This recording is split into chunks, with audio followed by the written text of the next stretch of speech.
3 days before my granddaughter's wedding, I drove down to Bayview Avenue to pick up the brooch I'd been saving for her, my grandmother's, brought over from Halifax in 1952, the one thing my mother held on to when everything else got sold. The jeweler, a woman named Helena, who'd been resetting stones for our family since my husband was alive, asked me to step into the back. She smiled at the customer at the front, locked the display case, and walked me past the workbench into a small room where she did appraisals. She closed the door. She didn't smile anymore. "Sit down," she said. "Don't speak. I need you to listen to what I heard yesterday, and then you decide what you want to do about it. I'm so glad you're here with me tonight. Before I go any further, would you do me a small favor? Would you do me a small favor? Tell me in the comments where you're watching from, what province, what country. I read every single one, and it means more than you know to picture you out there. And one more thing. Some details in this story have been changed to protect privacy, and certain elements have been dramatized for the telling. Any resemblance to specific people or places is coincidental, but the heart of what happened is real to me. Now, let me start at the beginning. Helena's appraisal room smelled like jeweler's rouge and cold coffee. There was a small loudspeaker bolted into the corner of the ceiling, the kind connected to the showroom out front so she could hear if a customer rang the bell. She turned it on and held a finger to her lips. At first I heard nothing. The chime of the front door, the hum of the refrigerator down the hall. Then voices. A man's voice. A man's voice. Calm, well-spoken, the kind of voice that sells you a mortgage. The notarial appointment is booked for Saturday at 1. The reception starts at 4, so we have plenty of buffer. She'll sign before the ceremony. Call it a wedding gift, call it estate planning, doesn't matter what we call it. A second voice, a woman, younger. Hesitant. My granddaughter. My Sophie. I don't want her to feel ambushed. Can't we wait until after the honeymoon? Sweetheart. The man again, patient, almost tender. We've been over this. Once Dr. Baines files the capacity assessment Monday morning, the window closes. If she signs Saturday, it's a gift between family. If we wait, we're petitioning a court, and that gets messy. This is cleaner. Kinder even. A third voice. Older. Clinical. I've documented 6 episodes since March. The medication adjustment narrative gives us cover. Once the substitute decision-maker designation is on file, the transfer to the holding company can be processed within 2 weeks. I've done this before. I knew that voice. Dr. Albrecht Baines, my family physician for the better part of 9 years. The man who held my hand at the hospital the night my husband died. Sophie spoke again. Very quietly. And the house in Muskoka? Goes through the same instrument, the man said. Property, the GICs, the trust that's holding the company shares, all of it. Once she's deemed incapable, you become substitute decision maker and the whole portfolio moves under Northbridge Capital. You and I are partners on Northbridge. That's the part you don't tell her, obviously. How much, all in? A pause. 8.4 million liquid. The Muskoka property and the Toronto house bring it up to about 11. The voices faded. Footsteps. The bell chimed at the front. Silence. Helena turned off the speaker. Her eyes were wet behind her glasses.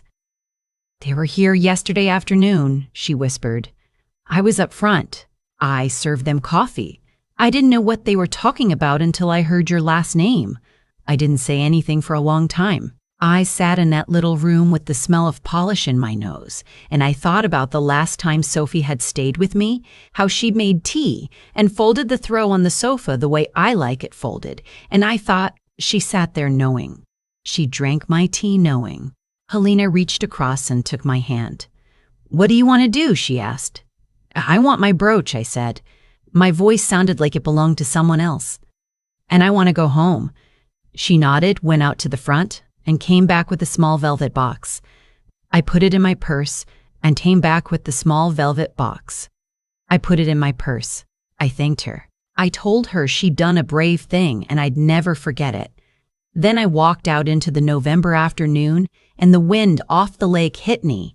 and I stood on the sidewalk for I don't know how long without moving. A streetcar went by. A woman with a stroller sidestepped me. I walked to my car, got in, and sat there with both hands on the wheel. My granddaughter was going to take everything.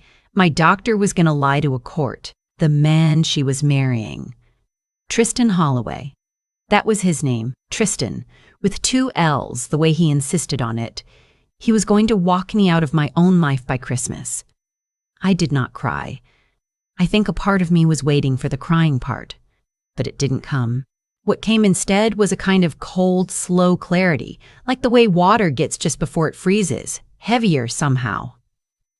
Quieter. I started the car. I drove home. To understand what happened next, you need to understand what came before. I need you to know who I was before that afternoon, because the story isn't about money. It never was.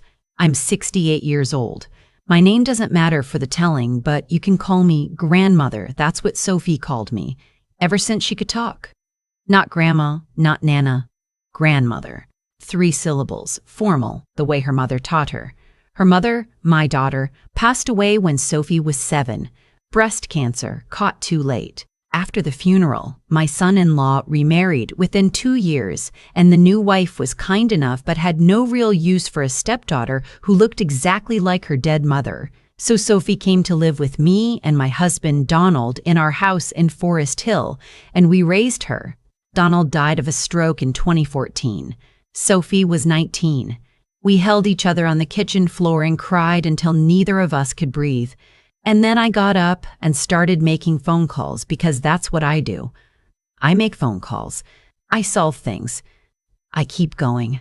Donald and I had built a logistics company together starting in 1981, Northern Cross Freight. We started with 1 truck and a phone in the kitchen. By the time he died, we had 112 trucks, 3 terminals, a yard in Mississauga, and a contract with a national grocery chain that paid our bills 3 times over. After he died, the bank manager, a man named Conrad, who'd known us for 30 years, told me gently that I should consider selling, that a widow my age shouldn't take on a freight company alone. I told Conrad to mind his own business. I bought him out of his patronizing tone with a smile and went back to work. I was at the office at 6 in the morning for 8 years straight. We expanded into Quebec. We added refrigerated lines. We weathered the pandemic when half our competitors folded. Last fiscal year, we cleared $11 million in revenue. I did this for Donald. I did this for Sophie. I did this because if I stopped, I would have nothing left to do but miss them. Sophie went to Western, then McGill for her master's. She came home in 2020 and joined Northern Cross as a junior analyst.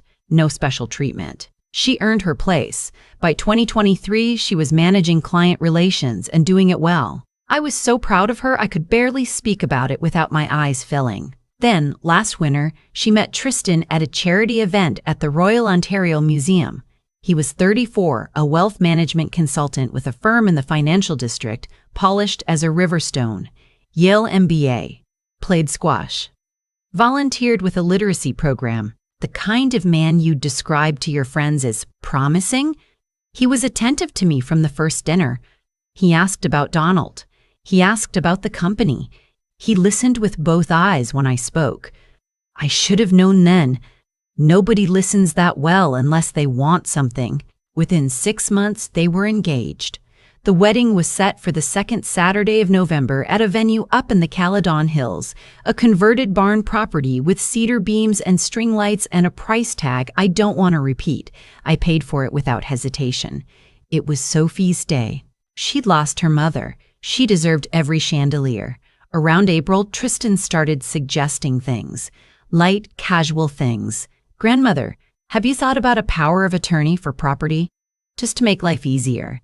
My own grandfather had one, saved everyone so much hassle. In June, I forgot the name of a regional manager I'd worked with for 11 years. It was the heat, I told myself. I'd been up since 4. Sophie was at the dinner table. She glanced at Tristan, and Tristan glanced at Sophie, and something passed between them that I noticed but couldn't name. In August, Dr. Baines suggested a baseline cognitive screen just for the file. I went. I scored, he told me, in the high range for my age, but he said it with a softness that made me wonder what the file actually said. In September, Sophie cried at lunch and told me she was worried about me, that I'd been forgetting things, that Tristan thought maybe I was working too hard, that maybe it was time to slow down. I'd never seen her cry that way before, like she was trying to convince herself. I told her I was fine. I went home. I started writing things down. I kept a small notebook in my handbag, and I loved every meeting, every phone call, every name. I checked my work the next morning and the morning after. There was nothing wrong with me, not a single thing. But the seed was planted, and that's the part I want you to understand. They didn't need me to actually decline. They only needed everyone around me to believe I was, including, slowly, me. Now you know why I didn't cry in Helena's parking lot. I'd been preparing for something without knowing it. The body knows things the mind hasn't admitted yet. I drove home through the early dusk. The maples on my street were bare, and the porch lights were coming on one by one, and I thought about how ordinary the world looked when something monstrous was happening inside it. My housekeeper, Imelda, was in the kitchen unpacking groceries when I came in. She's been with me 18 years. From Cebu originally. Her son works at a hospital in Hamilton, and she has photographs of her grandchildren on the fridge next to mine. "You look pale, ma'am," she said. "Are you eating?" "I'm fine, Imelda. Just tired." I went into Donald's old study, closed the door, and sat at his desk. His photograph was where I'd left it, the one from our 20th anniversary up at the cottage, his hair already going gray, his arm around me. I sat looking at him and I said out loud, "I need help, Don. I don't know how to do this part." The study smelled the way it had always smelled, leather and old books, and for a moment I thought maybe I imagined it. Maybe Helena misheard. Maybe I was making something out of nothing. Then my phone buzzed.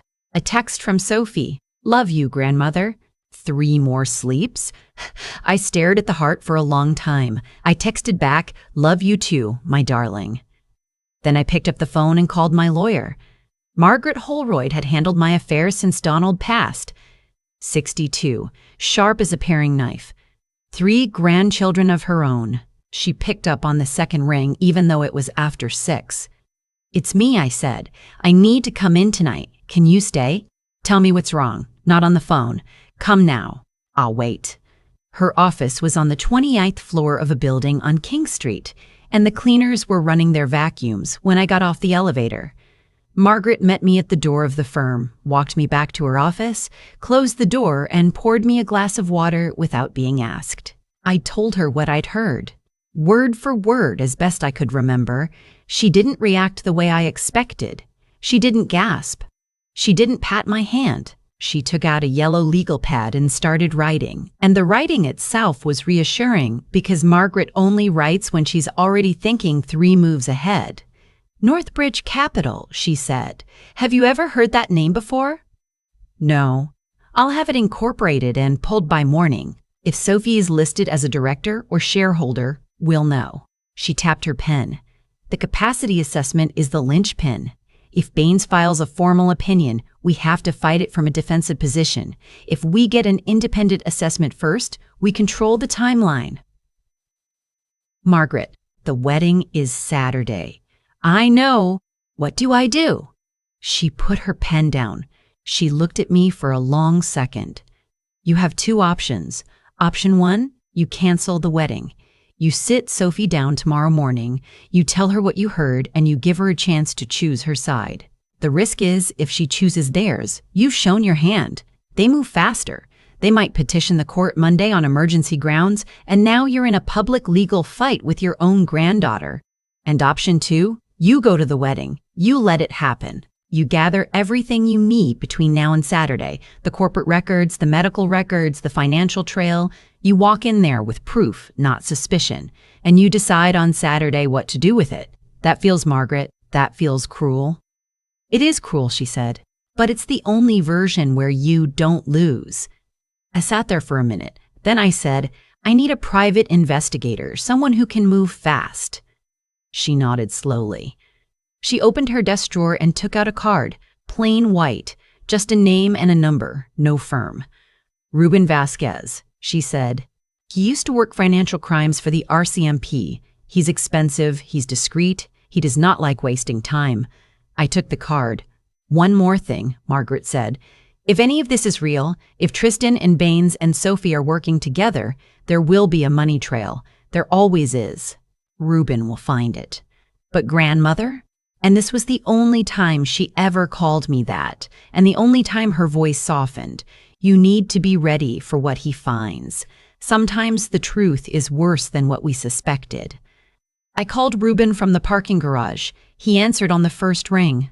His voice was low and careful, the voice of a man who'd had a lot of late phone calls. Margaret Holroyd gave me your number, I said. I know who you are. She texted me a minute ago.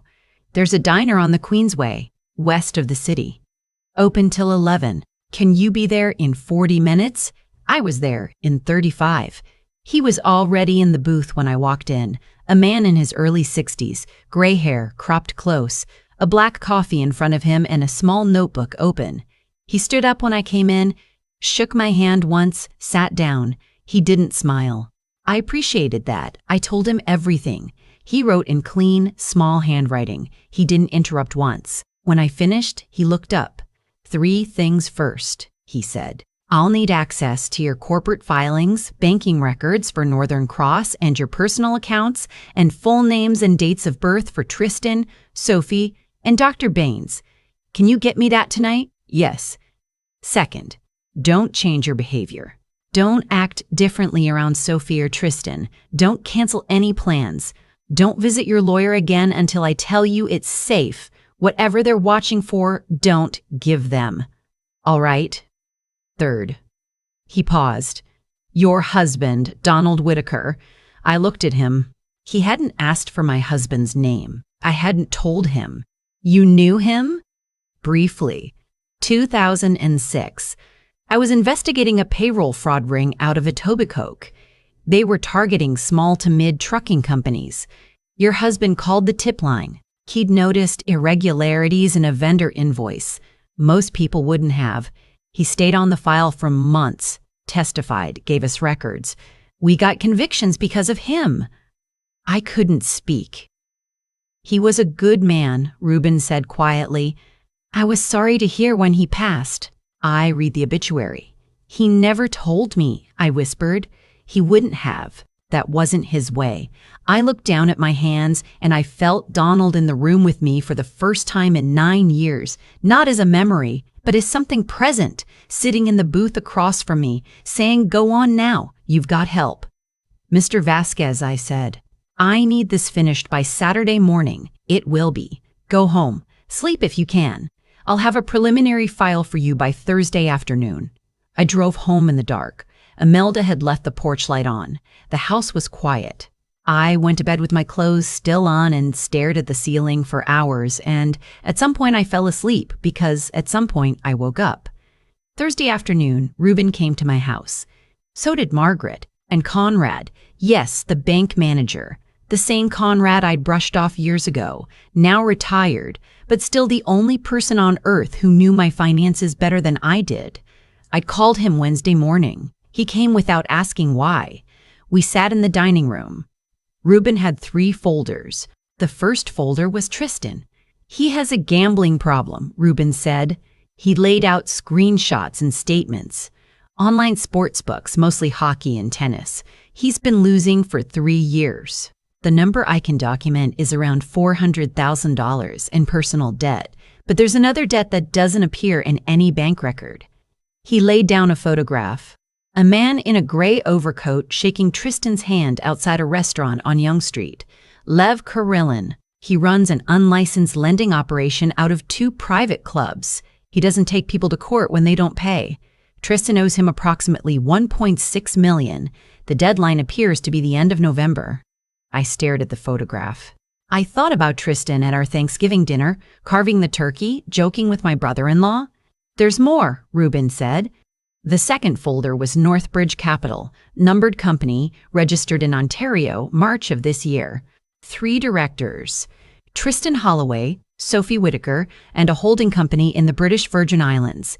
The BVI entity is owned by a trust whose sole beneficiary is Tristan. Sophie's listed, I said. Sophie's listed.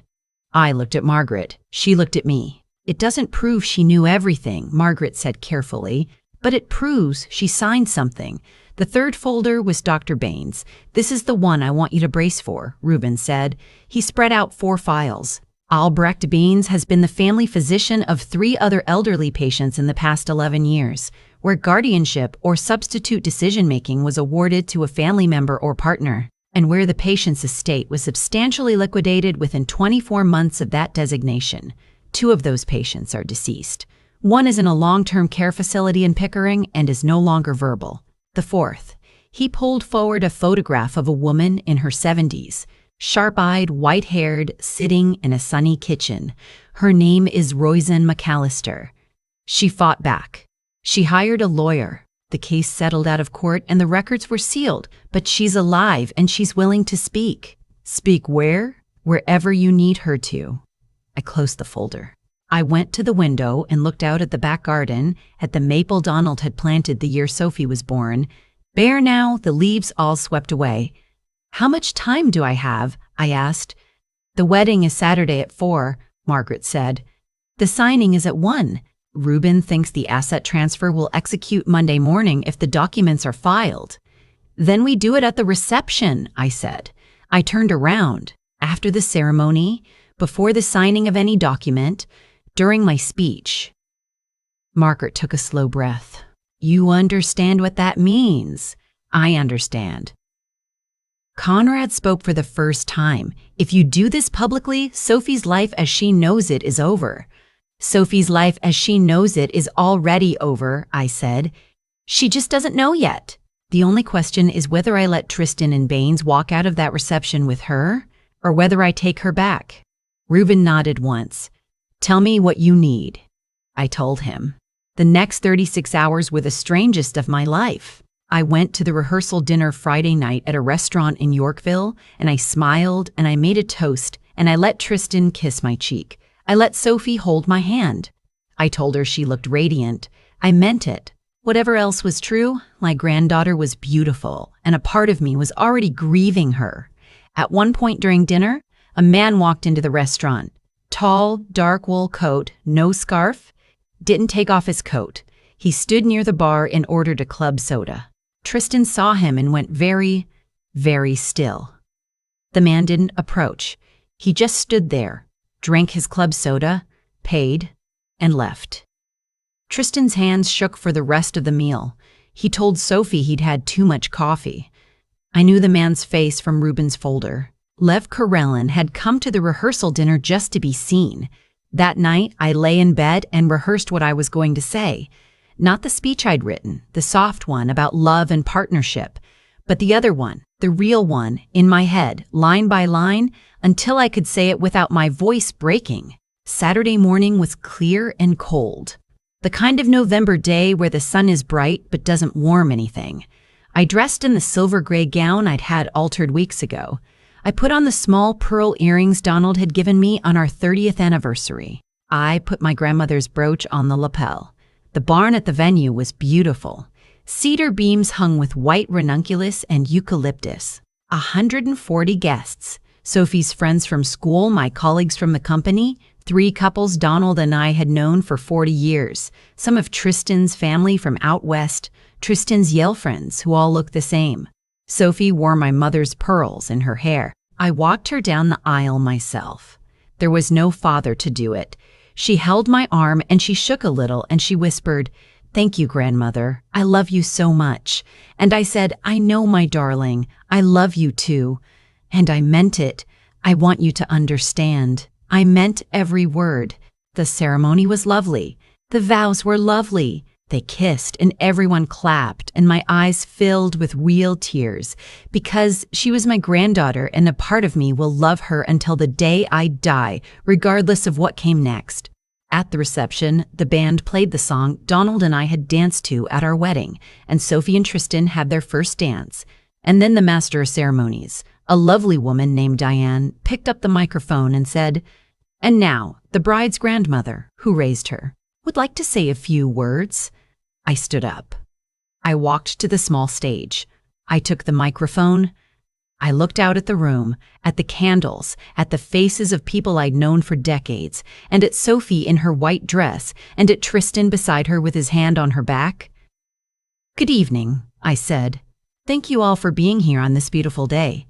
I told a story about Sophie at 4 years old, refusing to wear shoes for an entire summer. The room laughed. I told a story about her first day at the company, how she'd insisted on starting in dispatch because she wanted to know the drivers' names. The room awed. Then I said, marriage is built on trust. Real trust, the kind that survives bad days and worse years, and the things we don't say out loud. And so, before this marriage begins, I want everyone here to begin it with me, in trust, with everything on the table. The room got quieter. Tristan's hand on Sophie's back went still. 2 days ago, I said, I went to a jeweler's shop on Bayview to pick up an heirloom for my granddaughter. The owner of that shop pulled me into a back room and asked me to listen to a voice recording from the day before.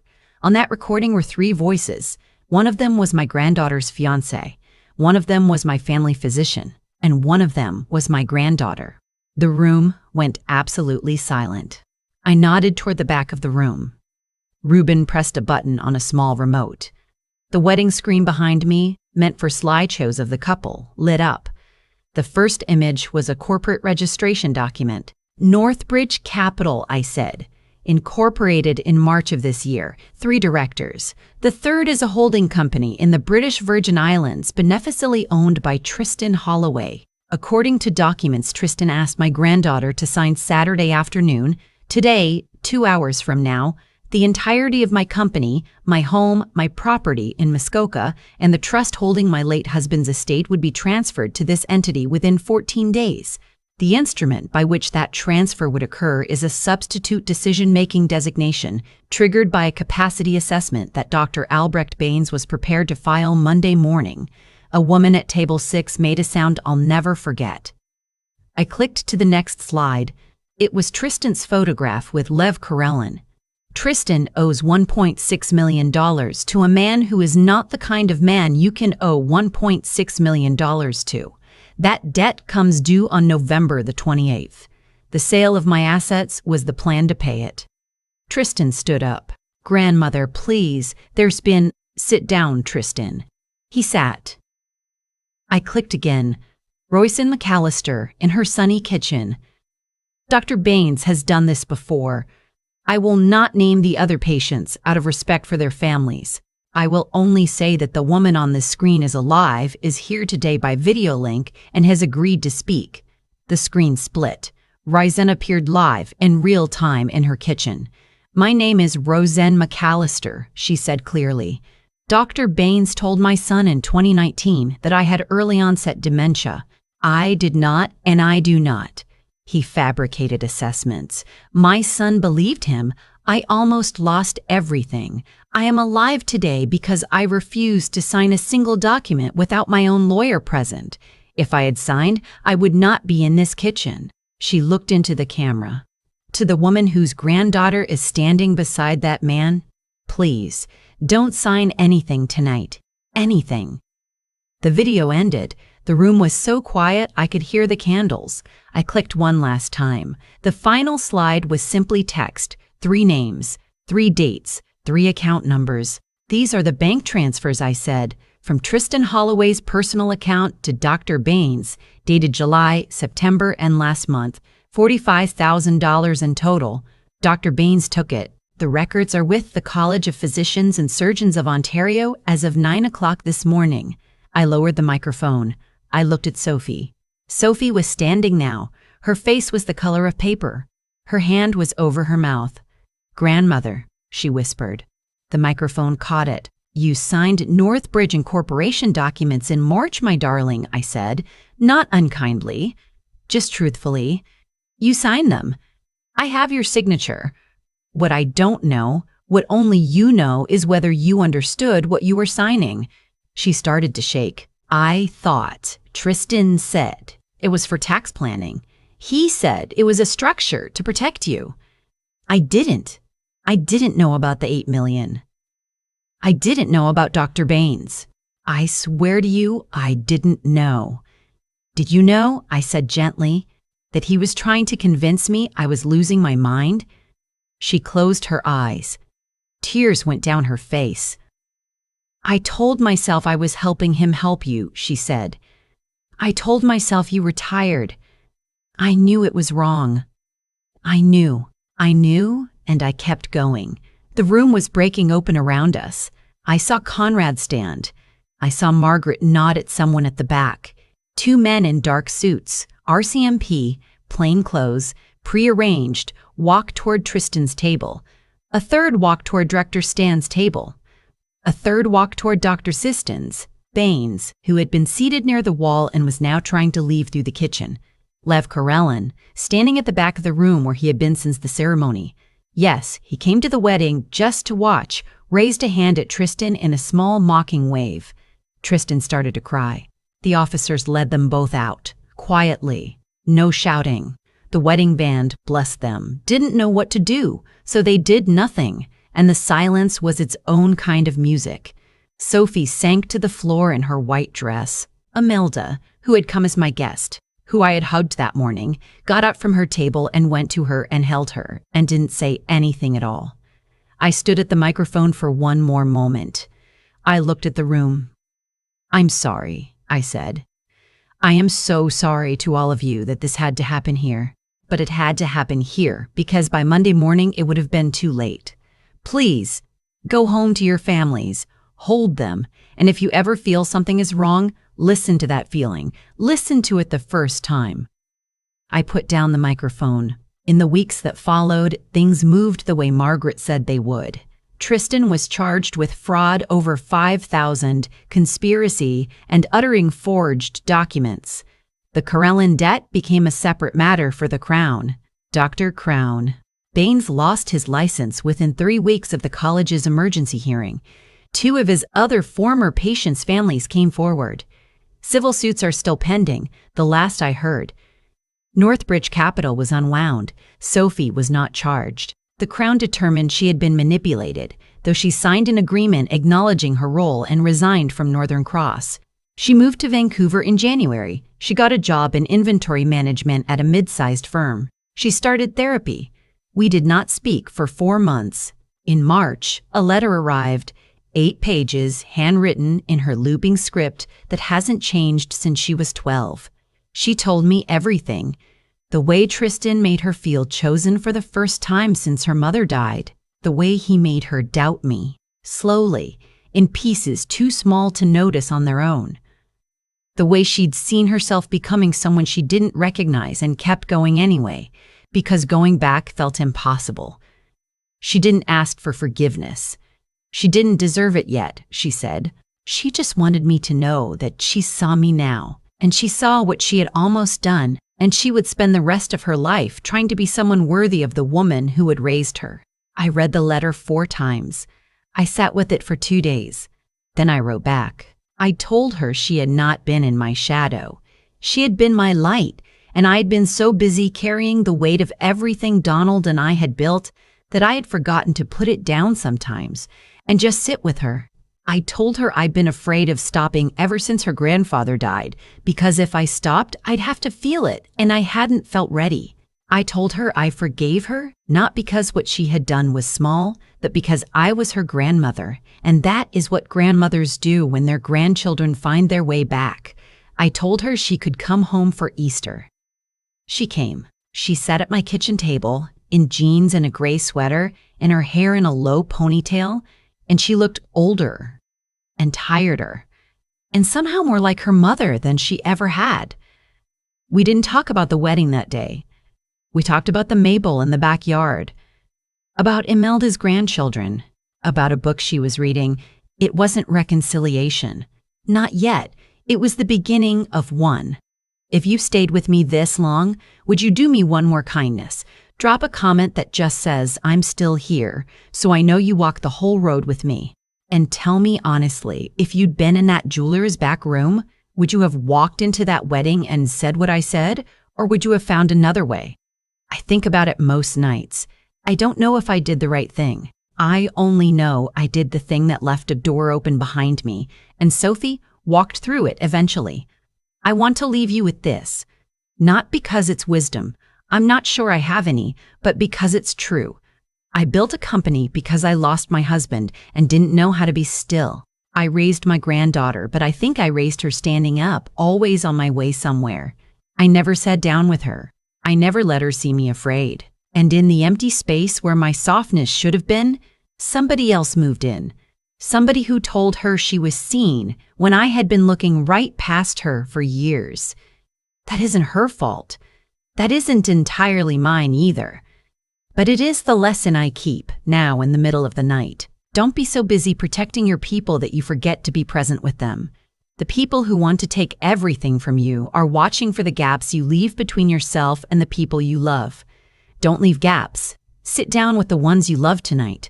Look at them. Really look. Ask them how they are, and wait long enough for the second answer, the real one. Thank you for staying with me to the end. If this story moved you, if any part of it reached something in your own life, I'd be grateful if you'd subscribe so we can keep these conversations going. As I said at the start, certain elements have been changed and dramatized for the telling, but the heart of what I shared is mine. If you're carrying something like this in your own family, please find someone you trust and start the conversation. The first phone call is the hardest. Everything after is easier than you think. Good night from my kitchen, wherever you're listening from. Take care of each other. I'll see you in the next story. I've been turning this story over in my head for almost a year now, and I think I'm only beginning to understand what it actually taught me. When I sat in that little appraisal room behind Helena's shop and listened to my granddaughter's voice through a loudspeaker, I thought I was hearing the start of something. I wasn't. I was hearing the end of something I should have noticed years earlier. Every step that led to that afternoon had a cause. Tristan didn't appear out of nowhere. He walked into a gap that was already there. Sophie didn't agree to sign those Northbridge papers because she stopped loving me. She agreed because she had grown up watching me pour myself into a company instead of into a sofa beside her, and somewhere along the way she stopped expecting to be the thing I sat down with. When a man came along and made her feel chosen, she chose him back, even when the choosing started costing her conscience. That isn't an excuse for what she did. It's an honest accounting of what made it possible. The lesson I keep coming back to is that the people who steal from us the most successfully are not strangers. They are people who slip into the spaces we've left untended. Tristan saw a granddaughter who was lonely and a grandmother who was tired, and he built a business plan around both of those facts. Dr. Baines saw a widow who trusted him without supervision, and he wrote his lies onto the back of that trust. Neither of them invented the opening. The opening was already there. I think real character, the kind that holds up when somebody is testing it, comes from three things, and I've watched all three of them in motion this past year. There is the moral courage to do the hard, public thing rather than the easy, private one, even when the cost is your granddaughter on the floor of a barn in a white dress. There is the practical wisdom to slow down, gather facts, listen to people like Margaret and Reuben who know things you don't, and resist the urge to act on the first hot feeling that rises in your chest. And there's the plain, stubborn endurance to keep going through the months afterward, the silent Christmas, the unsigned letters, the long winter where you don't know if your only family will ever come home. I won't pretend I had all three in equal measure. The endurance was always there. Donald's death taught me that. The wisdom I had to borrow from people smarter and faster than I am.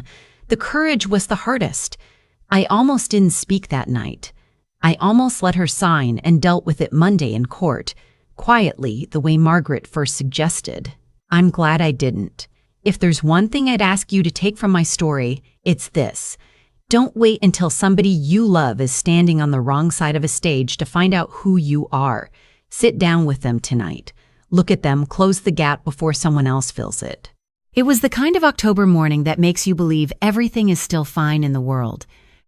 The maples along my street in Oakville had gone deep red and gold, and I had just come back from the farmer's market with a bag of McIntosh apples and a small jar of wildflower honey. I was planning to make a crumble for my son and his wife, who were coming for dinner on Sunday. That was my life at 63 Market mornings. Apple crumbles. And waiting for my children to visit. Then my phone rang. I almost didn't answer. The number wasn't saved. And I had learned over the years to ignore unknown calls. But something made me pick up. Maybe instinct. Maybe the feeling that a mother carries in her chest. That quiet alarm that never fully goes away, even when your children are grown. Mom. It was my son Daniel. His voice was so low I could barely hear him. Mom? I need you to come. Don't call anyone. Just come. I asked him where he was. The Tim Hortons on Dundas. The one near the hospital. Please. Don't call anyone. Not yet. I left the apples on the counter and grabbed my keys. When I walked through the door of that Tim Hortons, I almost walked past him. Daniel was sitting in the far corner booth, hunched over a coffee he hadn't touched, wearing the same jacket he'd had on 2 days earlier when I'd last seen him. His left eye was swollen nearly shut. There was dried blood above his eyebrow. He was holding his ribs when he breathed. I sat down across from him and I took both his hands in mine and I said, "Tell me what happened." He looked at the table for a long time. Then he said, "It was my father-in-law." Mom. He had someone do it. He paid them. I didn't speak. I sat very still. He's been trying to get rid of me for 2 years. Daniel said. But this time he went too far. And Renee, he stopped. His voice broke. Renee doesn't know. She thinks I was in a car accident. He told her himself. Before I could even call her. He told her I was in a car accident and that I was fine and that I just needed some space to recover. He controlled the whole story before I woke up. I asked him where Renee was right now. At her parents' house. He said, "She's 8 months pregnant." Mom? 8 months. And she's there with him. I have been a nurse for 34 years. I have seen things that would make most people leave the room. I have held the hands of people dying and the hands of people being born and every kind of pain in between. I know how to keep my face calm when my heart is screaming. I used that training right then. Sitting in that Tim Hortons, holding my son's bruised hands. Start from the beginning. I said, "Tell me everything." His name was Gerald Whitmore. My daughter-in-law, Renee's father, he was 71 years old. Retired. And had made his money in commercial real estate in the Burlington and Hamilton corridor. He was the kind of man who wore golf shirts to every occasion and spoke in a voice that expected people to listen. The first time Daniel brought Renee home to meet me, 3 years ago, I noticed that she flinched slightly every time her father corrected her in public. I noticed it, but I said nothing. It was not my place. Gerald had never wanted Daniel for his daughter. Daniel was a carpenter. A good one. He ran his own small renovation company. He owned his truck outright. He had a decent savings account and a reputation in our community that he had built with his own 2 hands. He had grown up without much. Same as me. We had lived in a rented house in East Hamilton until he was 14, eating a lot of pasta and a lot of soup. And I had worked double shifts more times than I could count to make sure he had what he needed for school. He had never been handed anything. That was something I was proud of. Gerald Whitmore saw it differently. Daniel was not the right background, not the right education, not the right tax bracket. He had said this to Renee plainly. Twice. That Daniel knew of. What Daniel did not know, until 6 months ago, was how far Gerald was willing to go to make his point. It started with Daniel's work 2 years earlier. A major renovation contract, a full kitchen and basement finish for a property developer in Mississauga, had been canceled the week before it was set to begin. No explanation given. Just a short email saying the project was going in a different direction. Daniel had lost nearly $40,000 in anticipated income. He had already turned down other work to clear that window in his schedule. He spent 4 months recovering financially. He had never connected it to Gerald. Then a referral network Daniel had been part of for 6 years, a group of independent contractors who passed work back and forth quietly stopped, including him in their calls. On the B1. Jobs he would normally have been considered for went to other people. When he asked around, no one would give him a straight answer. He thought it was just a dry season. He kept working. He kept his head down. What he found out 6 months ago through a former colleague who felt guilty enough to finally say something was that Gerald had made calls. Gerald knew people. Gerald had used his connections in the Burlington development community to flag Daniel as unreliable. A few carefully placed words to the right people. And Daniel's name had quietly been removed from consideration. Not accused of anything. Not confronted. Just erased. When Daniel found out, he didn't go to Gerald directly. He made a mistake. I understand now even if I didn't, then he told Renee. He sat his pregnant wife down and he told her what her father had done to his livelihood for 2 years. And he asked her what she wanted to do about it. Renee had cried. She had said she believed him. She had said she would talk to her father. Whatever that conversation was, Gerald heard it as a declaration of war. 3 nights ago, Daniel had been working late at a job site in Waterdown, finishing a mudroom for a client. He had sent his crew home at 5. He stayed to finish the trim work himself. At around 8:30, he walked to his truck and 2 men were waiting. He did not know them. They did not explain themselves. He woke up in a ditch off a gravel road 40 minutes outside of town. In the dark. With his phone smashed and his wallet gone. He had walked nearly 2 kilometers to a gas station. A woman there, a stranger, had let him use her phone to call a cab. He had the cab driver bring him to the Tim Hortons because he could not think clearly enough to decide where else to go. He had sat there since 11 the night before. You've been here since last night, I said. He nodded. Did you go to the hospital I drove myself? I have 2 cracked ribs. They taped me up. I told them I didn't know what happened. He looked at me. I was scared. Mom. I didn't know what to say. I didn't know what he would do next. I paid for his coffee he hadn't drunk, and I took him home with me. My daughter Patricia came within the hour. She is 58.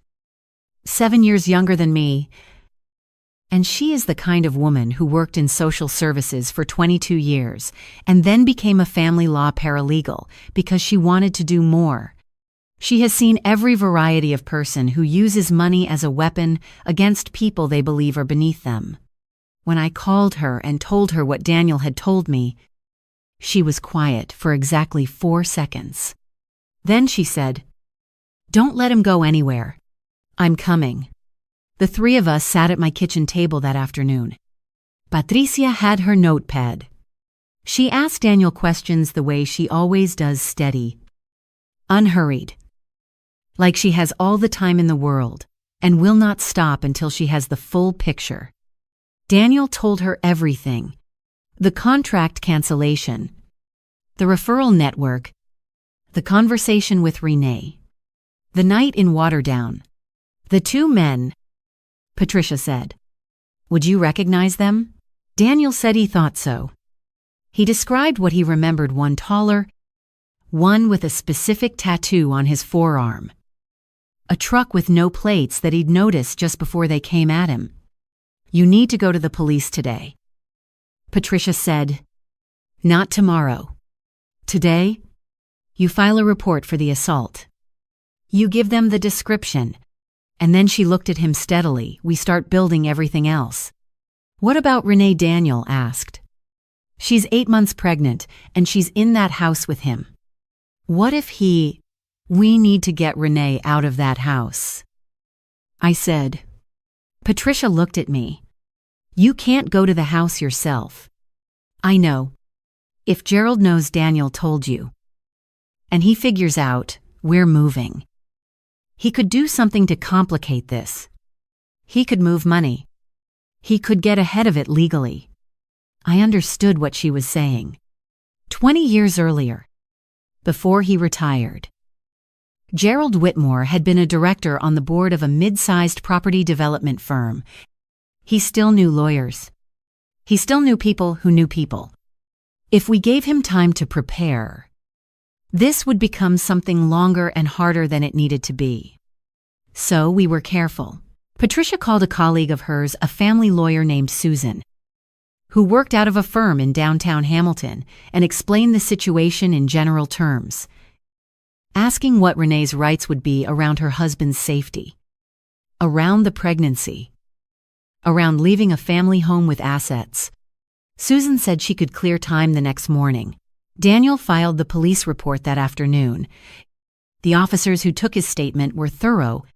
They flagged it for the Major Crimes Unit, given the organized nature of the attack. They took the description of the two men and the truck. They told Daniel not to leave the area and to contact them if he was approached again. That evening, I called Renee myself. I had thought carefully about what to say. I did not tell her about her father, not yet. I told her that Daniel had been hurt more seriously than he'd said, that he was with me, that I was worried about her being alone so close to her due date, and that I wanted her to come stay with me for a few days so we could all be together. I kept my voice warm. I kept it ordinary. There was a long pause on her end. Then she said, "Mom." She had called me Mom since the second year. She and Daniel were together. Something doesn't feel right. My dad was very strange when he called to tell me about Daniel. He kept saying Daniel needed space. He kept saying I shouldn't try to see him yet. It felt like he was trying to keep me away. Come to my house. I said, bring your hospital bag. She arrived 90 minutes later in a cab. When she walked through my front door and saw Daniel sitting on the couch, wrapped in a blanket, with his eye still swollen and his breathing still shallow, she stopped in the doorway and pressed both hands over her mouth. He stood up slowly, and she went to him, and they held each other without speaking for a long time. Patricia and I went to the kitchen and made tea that nobody drank. That night, after Renee had heard everything, the contracts, the referral network, what the colleague had confessed, what happened in Waterdown, she sat at my table and she was very quiet. She had grown up watching her father be the authority in every room. She had spent her whole life carefully, not making him angry. She was 8 months pregnant, and her hands were folded on the table, and she was trembling slightly. I asked him directly. She said, after Daniel told me about the referrals, I sat down with my father and I asked him if he had used his contacts to hurt Daniel's business. He looked me in the eye and he said no. He said Daniel was paranoid, that the industry is competitive, that I was letting a tradesman make me distrust my own family. She looked at Daniel. I wanted to believe him. I'm so sorry. You didn't know. Daniel said, I should have known. What happened over the following 10 days was not fast. People who have watched too many television dramas think justice arrives in a single dramatic scene. It does not. It arrives in phone calls and paper trails and careful, documented steps taken by people who know what they are doing.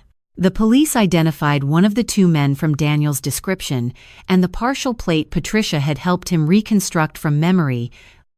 The man had a prior record for assault and had, in the past, done work for a property management firm that Gerald Whitmore had invested in. That connection was thin, but it was there.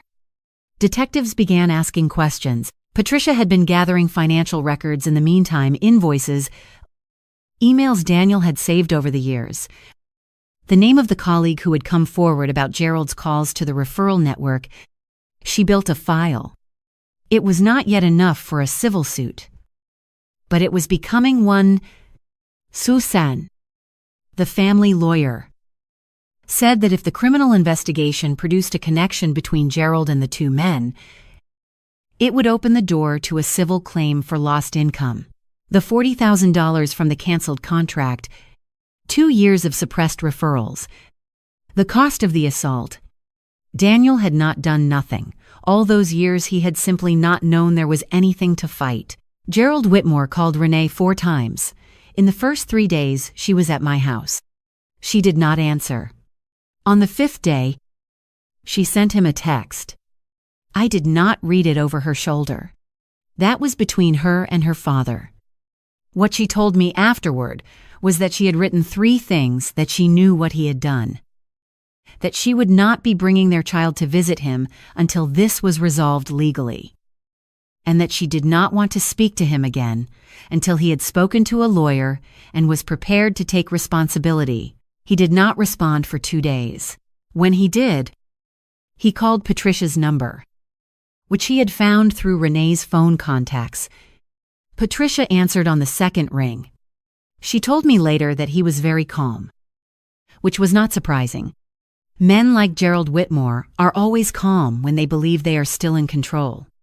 He said he understood there were some concerns, that this had all been a misunderstanding, that he had always supported Daniel's career, and that any suggestion otherwise was simply mistaken. He said he hoped the family could come together and not involve outsiders. Patricia told him, very politely, that outsiders were already involved, and that he should speak to his lawyer. He was less calm after that. The criminal investigation took longer than any of us wanted. These things do. But in the meantime, a piece of it broke open from an unexpected direction. The colleague who had originally told Daniel about the referral network, a man named Kevin, who had known Daniel for years and had clearly been carrying guilt about his silence, came forward to the police as well. He gave a statement about a specific phone call he had received from Gerald, in which Gerald had asked Kevin directly to stop passing work to Daniel and had implied that doing so would benefit Kevin's own standing in the development community.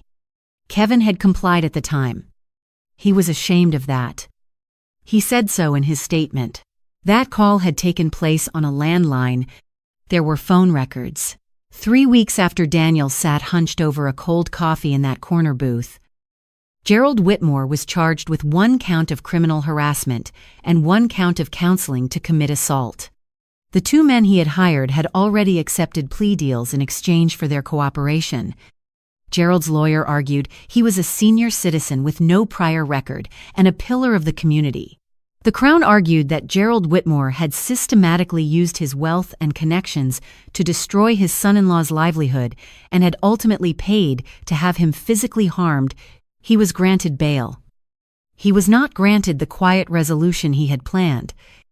On a Friday afternoon in late November, Renee's water broke in my living room. Daniel drove her to Joseph Brant Hospital in Burlington in 22 minutes, which I know because I was in the back seat watching the clock. Patricia met us there.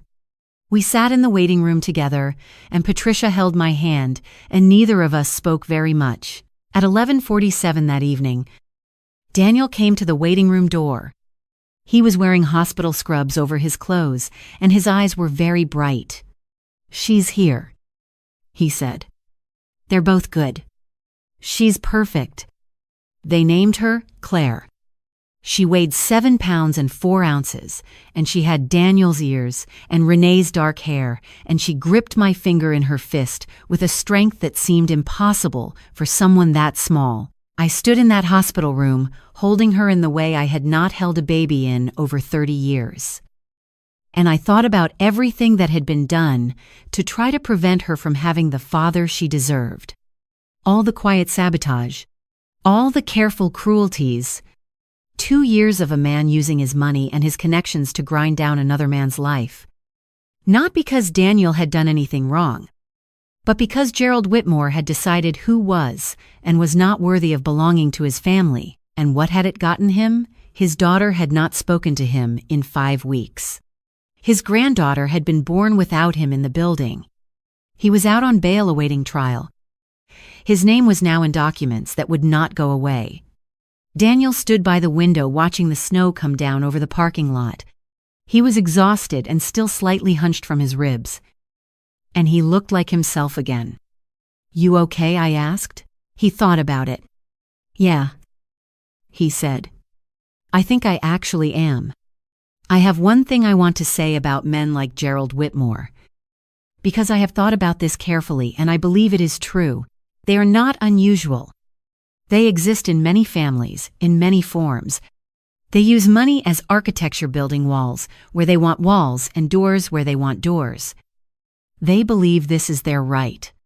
They believe that wealth earns them not just comfort but jurisdiction over other people's lives. And for a long time, often, it works. People accommodate them. People stay quiet. People, like Kevin, comply with a phone call they should have refused because it is easier than the alternative. What Gerald did not understand, what men like that never fully understand, is that the people they look down on are often the ones who have spent a lifetime learning how to survive without safety nets. Daniel had built his business with no inheritance, no investment, no family connections in the industry. When Gerald had tried to take it apart, it had been hard. Of course it had. But it had not been the first hard thing in Daniel's life. And he had gotten through all the ones before. I am 63 years old. I am a retired nurse. I have a daughter who knows how to build a legal file, and a son who knows how to get up after being left in a ditch in the dark. Gerald Whitmore had mistaken our family for the kind that stays quiet. He was wrong about that. Claire was 6 weeks old on the day of Gerald's first court appearance. He walked in with a very expensive lawyer and a very composed expression. Renee did not attend. She had made her decision about what she needed from that day. And what she needed was to be home with her daughter and her husband. Not in a courtroom watching her father try to look like a reasonable man. I attended. Patricia sat next to me. It was not the last court date. There would be others. But it was the first, and something about sitting in that room, in that particular room, in that city, on that Tuesday morning in December, felt like the right thing to do. Not out of anger. I had stopped being angry somewhere around the time Claire gripped my finger in the hospital. Anger is for when you're afraid. I wasn't afraid anymore. I sat there because I wanted Gerald Whitmore to know that someone had been paying attention all along. That what gets done in quiet does not stay quiet. That you can have every advantage this country offers: the money, the network, the good address, the golf shirts, the phone calls to the right people, and still be sitting at a defendant's table because you underestimated a carpenter and his mother. The case was resolved the following spring. Gerald accepted a conditional discharge that included a period of probation, a no-contact order, and mandatory participation in a diversion program. He paid a civil settlement. The amount is not mine to share. But Daniel used his portion of it to hire 2 new crew members and take on the kind of work he had been systematically frozen out of for 2 years. He was very busy the following summer. Renee made her own peace with her father, in her own time and in her own way. That belongs to her. What I know is that on Christmas morning, it was just the 5 of us at my house in Oakville, me at Mary Astacid, Patricia, Daniel, Renee, and Claire in a red sleeper with a reindeer on the front, and the table was loud and warm and there was too much food. Which is the only correct amount of food for Christmas. At one point, Daniel caught my eye across the table. He lifted his coffee mug slightly. The way people do when they want to mark something without making a speech. I lifted mine back. That was enough.